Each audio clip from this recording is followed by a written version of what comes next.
Всем привет! В этом видео я вам покажу, как я готовлю домашнюю мастику для цветов. И покажу, как я делаю из этой мастики вот такие розы. Если вам интересно, смотрите дальше. Нам понадобится яичный белок, мед и сливочное масло, желатин, замоченный в холодной воде, сахарная пудра и порошок СМС. Подробный рецепт будет под видео. Сахарную пудру надо просеять.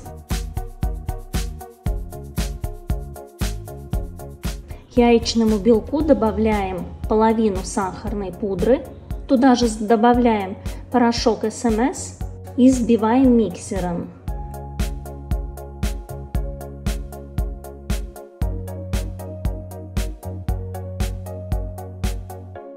Взбиваем миксером, пока это возможно, пока миксер может эту массу перемешивать.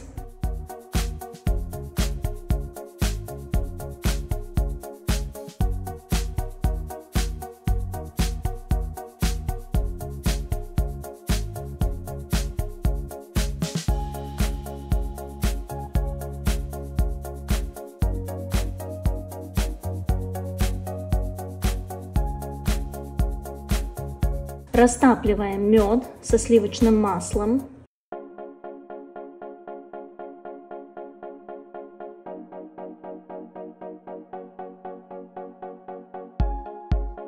Мед со сливочным маслом добавляем к яичному белку и перемешиваем миксером. Масса получается очень липкая, такая жидковатая на данный момент. Тут только половина сахарной пудры мы добавили. Вся эта масса наворачивается на венчики. Немного снимаем еще с венчиков эту массу и будем вымешивать дальше руками. На этом этапе эта масса очень-очень липкая. Даже с перчатками ее очень трудно вымешивать, она липнет. Я обычно мешаю, сколько можно, снимаю эту массу с перчаток, меняю перчатки, беру новые, чтобы дальше меньше эта масса липла к рукам. Добавляем оставшуюся сахарную пудру и вымешиваем эту массу. Уже когда добавили всю сахарную пудру, она более становится твердая, но все равно она еще очень липкая. Руки надо постоянно мыть, менять перчатки.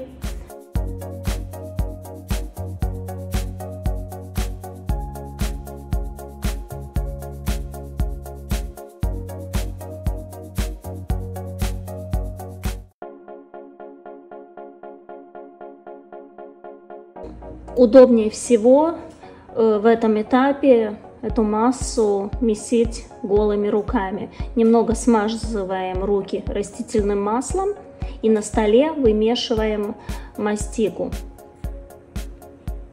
Вот она такая липкая, еще хоть и добавили всю сахарную пудру, она остается липкая. Опять надо помыть руки, смазать легко растительным маслом. Если масса очень-очень липнет, когда уже добавили всю сахарную пудру, можем добавить еще немного сахарной пудры.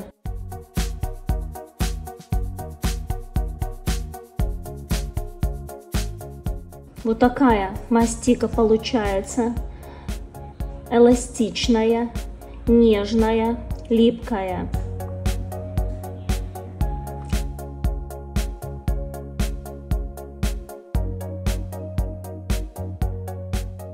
Заворачиваем в пищевую пленку и ставим в холодильник. Ее надо подержать в холодильнике примерно 10 часов, чтобы было удобнее работать.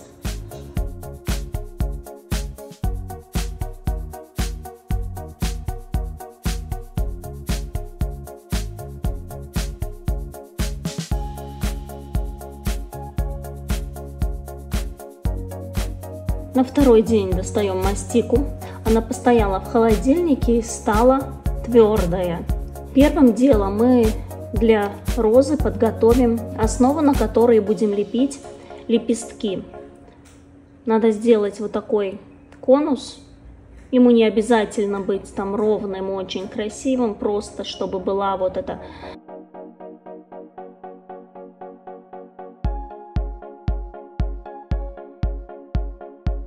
Отрезаем кусочек мастики. Мастика из холодильника, она сейчас только отрезанная, совсем не эластичная, она очень твердая. Ее надо размять до того, пока она опять будет тянуться, не рваться, до того, как она будет опять эластичная.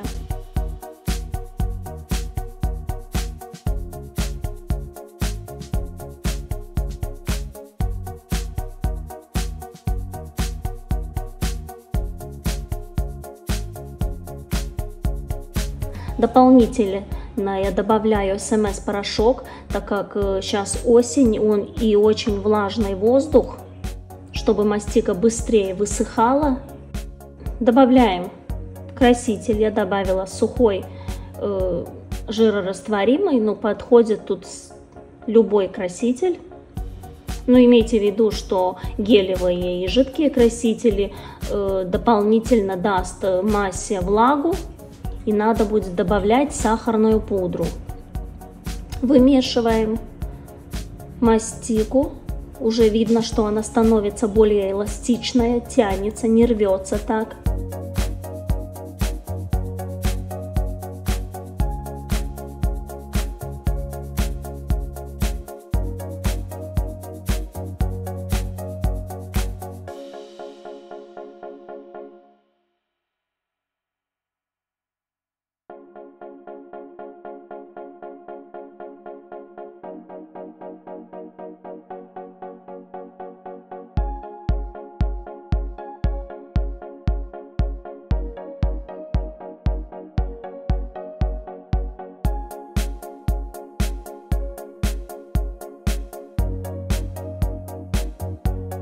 Далее нам надо раскатать мастику на силиконовом коврике. Чтобы эта мастика не липла, надо смазать силиконовый коврик легко с растительным маслом. Но дополнительно, чтобы можно было тонко раскатать, и она не липла тоже с скалки, я сверху кладу силиконовый коврик. Так можно добиться более тонкий слой мастики, чтобы она не прилипала.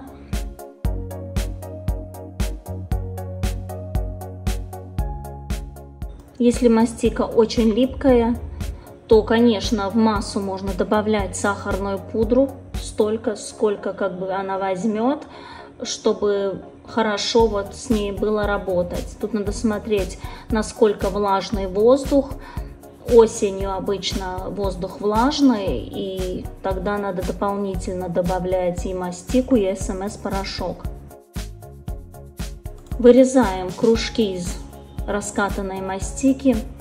Вот с таким силиконовым вайнером придаем структуру лепесткам. Если такого нету, ничего страшного, просто раскатываем, даем подсохнуть, округляем края, чтобы они выглядели более естественные.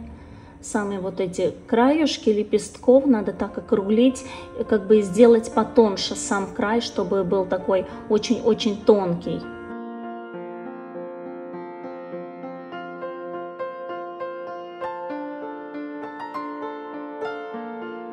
Чтобы сделать розу, берем 2 лепестка одинакового размера, ставим на конус, один против другого. Одному лепестку край загибаем под второй, одному лепестку край выходит сверху, а второму лепестку снизу.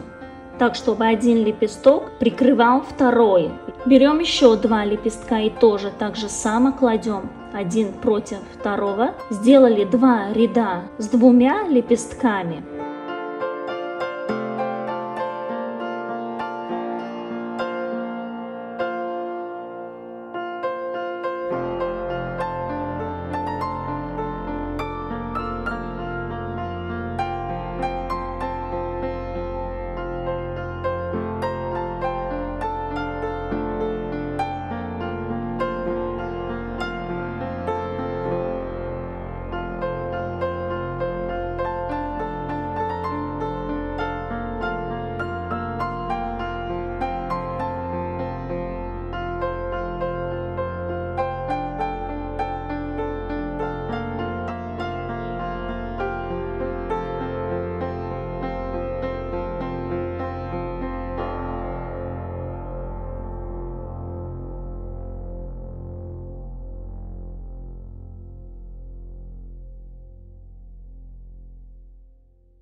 А потом уже берем 3 лепестка, которые размером побольше.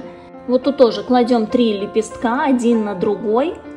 И последний лепесток, который был сверху, он идет к первому лепестку и загибается под первый лепесток, вот этот край. И тут мы смотрим, сколько слоев делать. Мы можем из 3 лепестков делать 1 слой, а если хотим более пышную розу, мы добавляем еще 1 слой, такой же самый, с 3 лепестками. Края им вот так немного отворачиваем, приоткрываем.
Далее идет последний ряд, и там мы берем 5 лепестков. Каждому лепестку мы смазываем только нижнюю часть с водой. Нижнюю и немного один вот край, чтобы приклеить к этому бутону. Воду добавляем очень минимально, так как эта мастика очень липкая. Есть лепестки, которые еще не подсохли, и они липнут к бутону даже без воды. Каждый следующий слой с лепестками будет немного выше предыдущих лепестков. Так будет выглядеть более естественно. Чем тоньше раскатаем мастику, тем, конечно, естественнее нам получится эта роза.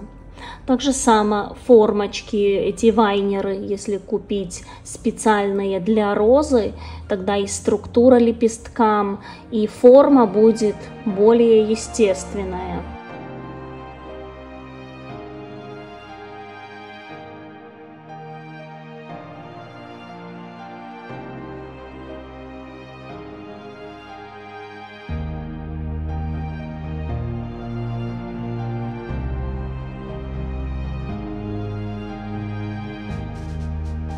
Если вначале лепестки не держатся как нам надо, это ничего страшного, так как мастика сохнет долго, мы еще позже можем где-то что-то подкорректировать, прижать, придать форму, завернуть. Она немного подсохнет, и тогда даже удобнее будет эти лепестки пригибать, подгибать, скручивать. Вначале они такие более мягкие.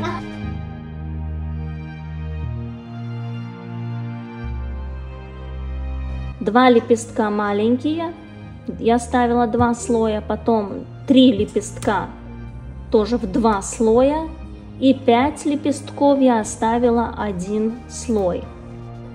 Но если хотим более пышную розу, добавляем побольше лепестков. С такой деревянной палочкой каждому лепестку скручиваем бока, чтобы они были такие более естественные.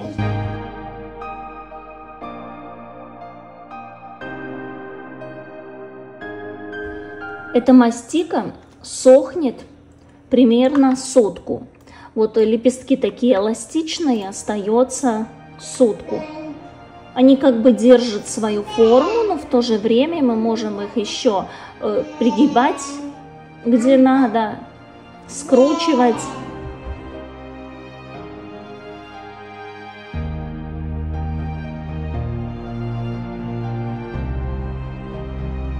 Из этой самой мастики сделала для розы листики, прикрепила на проволоку. К проволоке тоже очень быстро прилипает. Смачиваем с водой, ставим проволоку, сверху кладем кусочек мастики, прижимаем, придавливаем, даем подсохнуть. И она очень хорошо, эта мастика, держится на проволоке.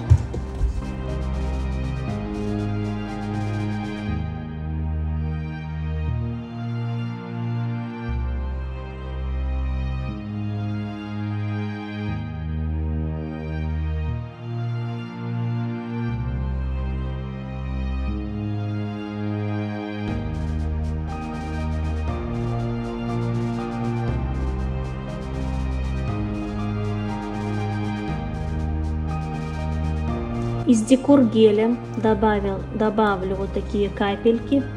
Декор-гель надо подогреть и использовать его еле-еле такой жидкий.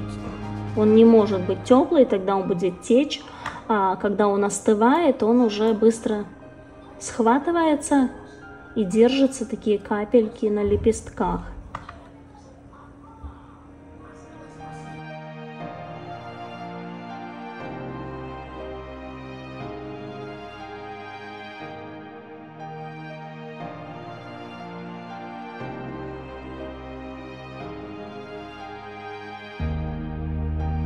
Чтобы самой розе мастики в конце придать такой блеск, если мы хотим, чтобы роза была более такая блестящая, надо подержать ее над паром. Конечно, мастику можно покупать в магазине, и она, наверное, будет более удобная, так как она очень твердая и быстро высыхает. Но если вам нравится готовить самим, то можно приготовить такую мастику. Если хранить долго, то в морозилку, в пищевую пленку и в морозилку. Если мы храним неделю, то можем ставить в холодильник.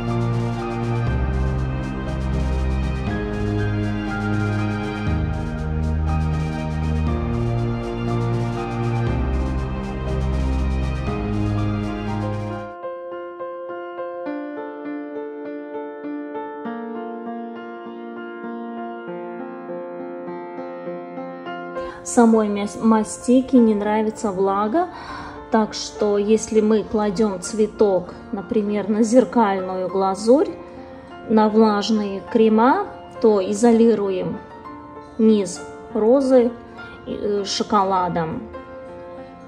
А так в холодильнике и в комнатной температуре мастика очень хорошо ведет себя, не тает, не становится мягкая.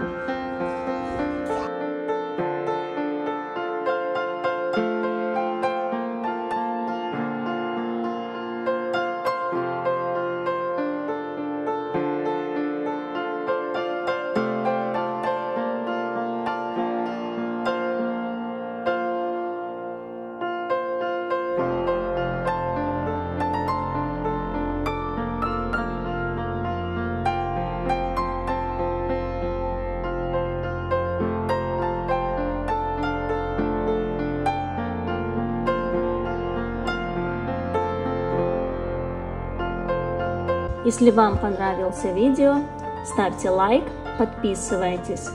Всем пока!